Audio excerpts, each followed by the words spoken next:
What is going on, everybody? We are here. We are just finishing up on day one of the 2022 Masters, and what an exciting day. And I don't think anything was going on there today. So we just want to go over and talk a little bit about it. I just wanted to give my thoughts on the tournament so far and the course and all of that stuff because I spend a lot of time looking at all of this. So we're going to do that. If you have questions, feel free to put all that in here.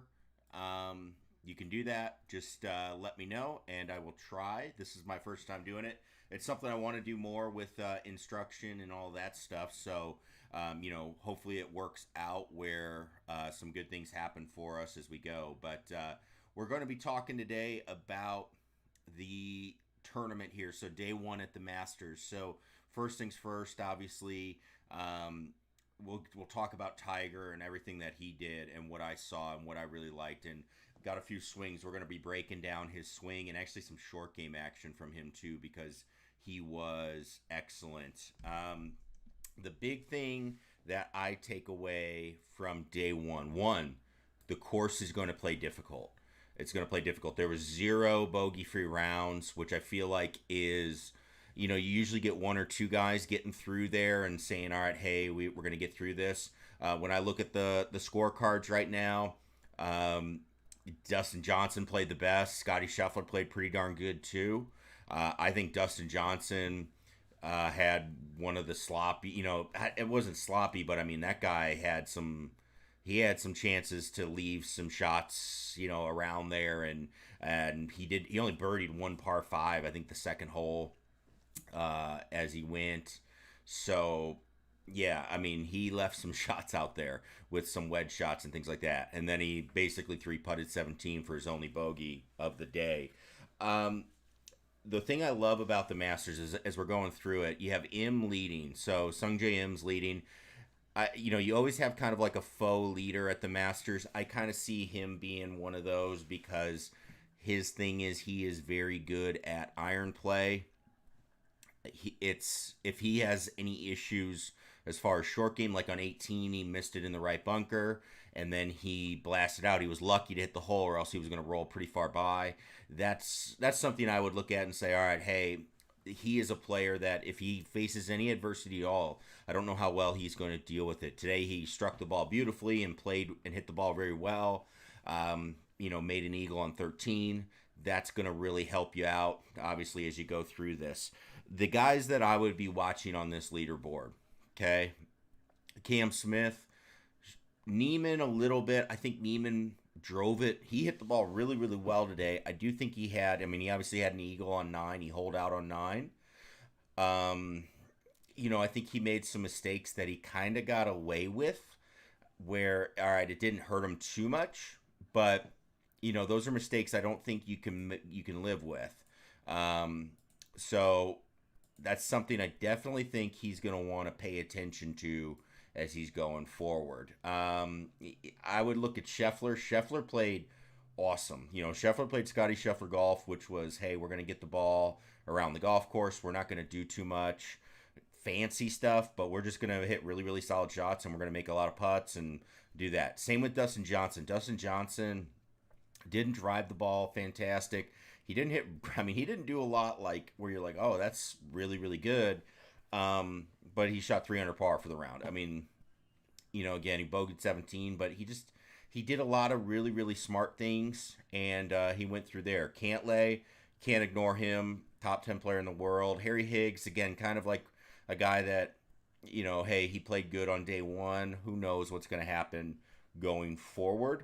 He is in the early going late group, and we'll talk a little bit more about that as we go forward. So, yeah, I think some really interesting things to take away from day one, and then we obviously get to Tiger. Okay, so this was awesome to see. Tiger, it's crazy the level that Tiger brings to everything, right? Like, Tiger brings this level of excitement of everything to all these golf tournaments. And when you watch him play, like when you watch him play today, it's so exciting to want to go out and play golf because this guy is A, he is super creative, and two, I mean, this guy knows how to work his way around a golf course. He puts on a master class of where you need to put the golf ball, and he just does not beat himself. Now, yeah, he made a couple of bogeys. The one on 8 was pretty bad, and he admitted that. Like,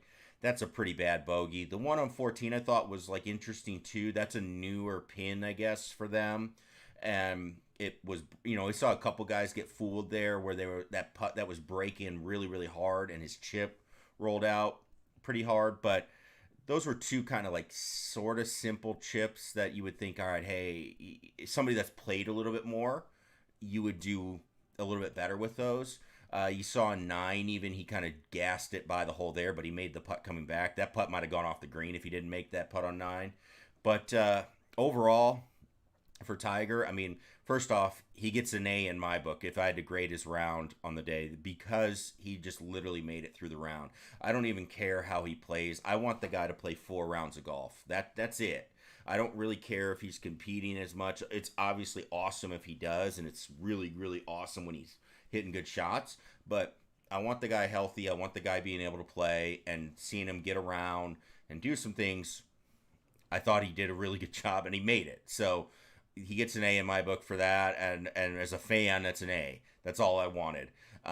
You did see him limp a little bit out there. To me, as somebody that has arthritis, like in my feet and stuff like that, obviously I'm not on nearly a level of like having a leg broken like he did and all that. But what happens on hills and stuff is your foot just doesn't want to move, and so you kind of have to limp.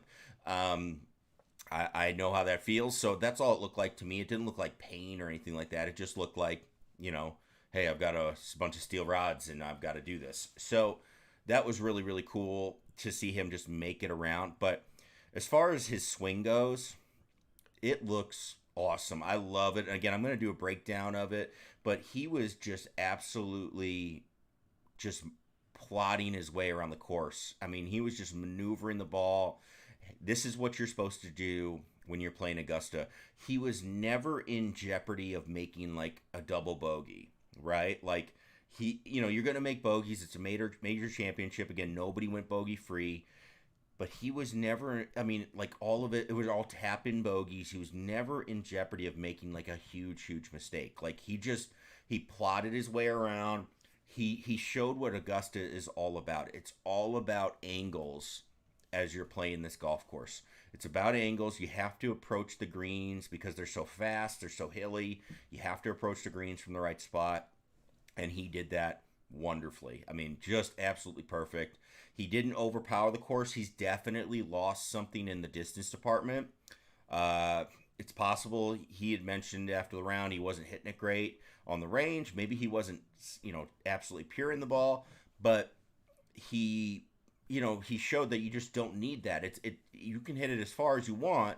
We see plenty of players when I work down the leaderboard here, some of the longest players, like Wolf at 9 over. You've got Cameron Young at 5 over. You got DeChambeau at 4 over. The long players don't necessarily have a massive advantage, even though the course can be long. It doesn't matter if you don't know how to play the angles of everything. And so that's where I saw, coming in, you had, who'd you have? You had Fitzpatrick. He had a really, really good round. I mean, he made 1 bogey and 2 birdies, I think it was. And he shot 1 under. And he was one of like 5 birdies on 18. I mean, that guy is a grinder. Those are the guys that I'm looking for as I go through this leaderboard and watching day one. Somebody like Harold Varner the third, I love him. It's hard to say as a first-time player, like, are you going to, I don't know, or somebody that, I don't know if it's actually his first time, but is it something where, hey, I'm going to actually compete? I don't know. That seems a little bit hard. It's a very, very much like a local knowledge type course. So that's a little tough. But, guys like Berger's at 1 under. I'm looking at Zalatoris 1 under. Fitzpatrick 1 under. Even somebody that's back at even. Hey, Garcia, that's a quiet little even par where he looked like he got to 2 over and he got it back. Even somebody like Hovland who shot even. Hovland played, I thought, terrible and I was surprised. I didn't really wasn't paying attention at for a little bit, and I thought he was going to be like 3-4 over, and he's even. I'm like, oh, he's actually got it around relatively well.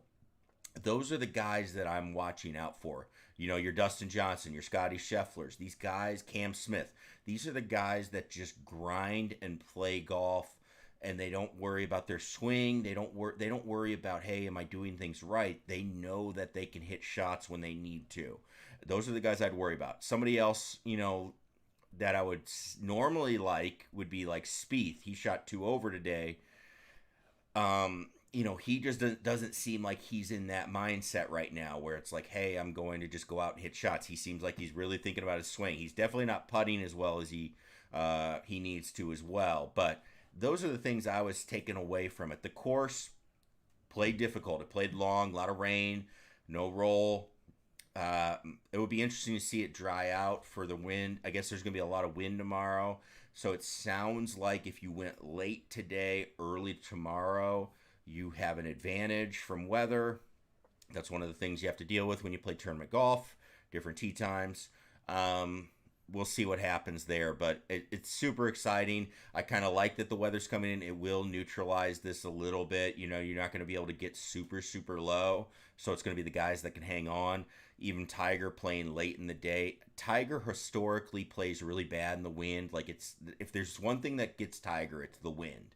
And so I'm a little interested to see how he deals with that, especially after a layoff. But, you know, I think if somebody can get it around an even par tomorrow, you know, a couple over tomorrow doesn't sound like it's going to kill you. But really, really exciting stuff. I'd love to hear your thoughts about it in the comments as we go through. But I just wanted to hop on and kind of give my thoughts through it on day one. We'll talk more about it tomorrow and throughout the weekend.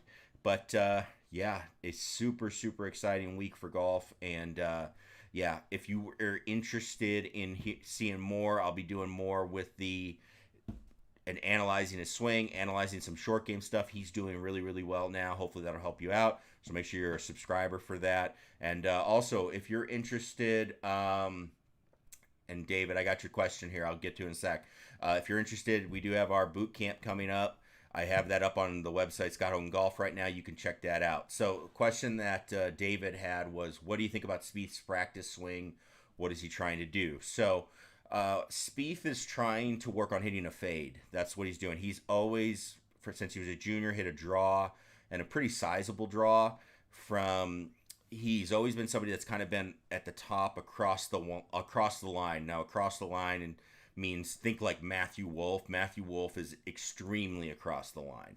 So then what happens from there is you work it and you kind of come underneath and you swing super into out and you hit a draw. Now, Spieth was always kind of a little kid trying to get some distance back then. Now he's not so little. He's 6'2", and he's sneaky long. Nobody thinks of him as a long player, but he can move it.